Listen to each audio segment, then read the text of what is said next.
ये आकाशवाणी है। अब आप विशाल शर्मा से समाचार सुनिए।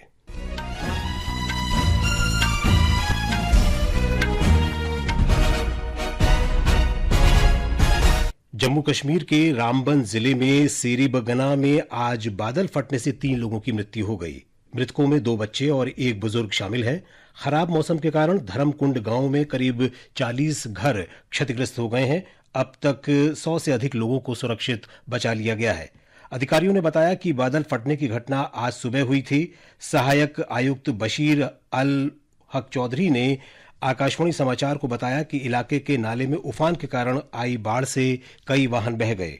श्री चौधरी ने कहा कि मूसलाधार वर्षा और भूस्खलन के कारण मिट्टी धंसने से जम्मू कश्मीर राष्ट्रीय राजमार्ग पर वाहनों की आवाजाही बाधित हुई है। रामबन और उसके आसपास के इलाकों में कल रात भर ओलावृष्टि हुई और तेज हवाएं चलती रहीं।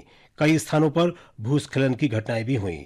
रामबन के वरिष्ठ पुलिस अधीक्षक ने बताया कि भूस्खलन और बाढ़ की घटनाओं के कारण रामबन में कई संपत्तियां नष्ट हो गई हैं और जम्मू श्रीनगर राष्ट्रीय राजमार्ग पर कई वाहनों को नुकसान पहुंचा।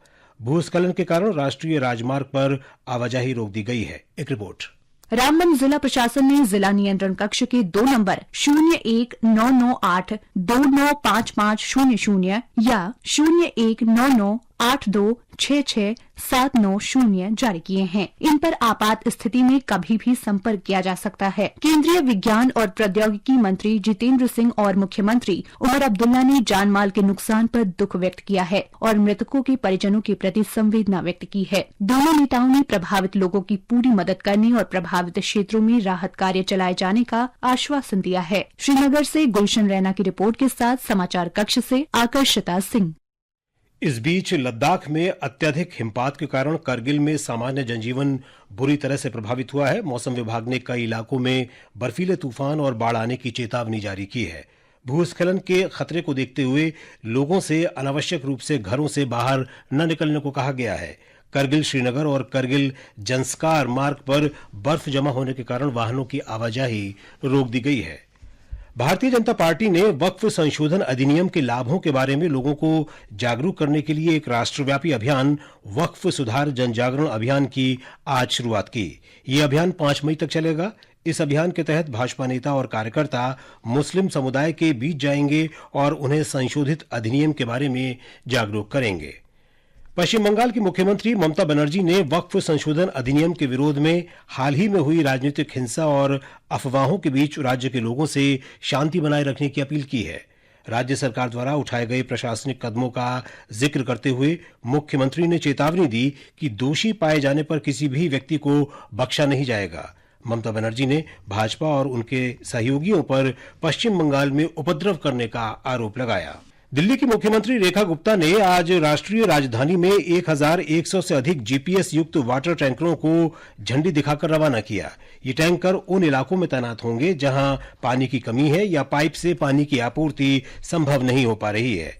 इस अवसर पर मुख्यमंत्री ने कहा कि दिल्ली सरकार का लक्ष्य हर घर में स्वच्छ पेयजल पहुंचाना है।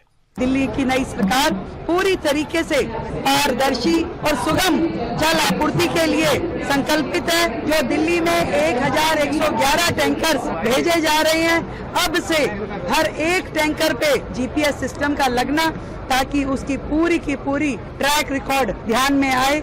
ये पूरे सिस्टम को ट्रांसपेरेंट बनाने के लिए, भ्रष्टाचार मुक्त बनाने के लिए मुझे लगता है कि दिल्ली की जनता के लिए एक बहुत बड़ा कदम है। देश के विदेशी मुद्रा बाजार में पिछले 4 वर्षों में काफी बढ़ोतरी हुई है। ये वर्ष 2020 के 32 अरब डॉलर से लगभग दोगुना होकर 2024 में 60 अरब डॉलर हो गया। रिजर्व बैंक के गवर्नर संजय मल्होत्रा ने बाली में आयोजित एक सम्मेलन में ये जानकारी दी। आईपीएल 2020 क्रिकेट में पंजाब किंग्स और रॉयल चैलेंजर्स बेंगलुरु के बीच मुकाबला जारी है। रॉयल चैलेंजर्स बेंगलुरु ने टॉस जीतकर पहले गेंदबाजी करने का फैसला किया है। ताजा समाचार मिलने तक पंजाब किंग्स ने 7 ओवर में 2 विकेट पर 65 रन बना लिए हैं। एक अन्य मैच में मुंबई इंडियंस का सामना आज शाम चेन्नई सुपर किंग्स से होगा। ये मैच शाम 7:30 बजे से मुंबई में खेला जाएगा। इसके साथ ही ये समाचार बुलेटिन समाप्त हुआ।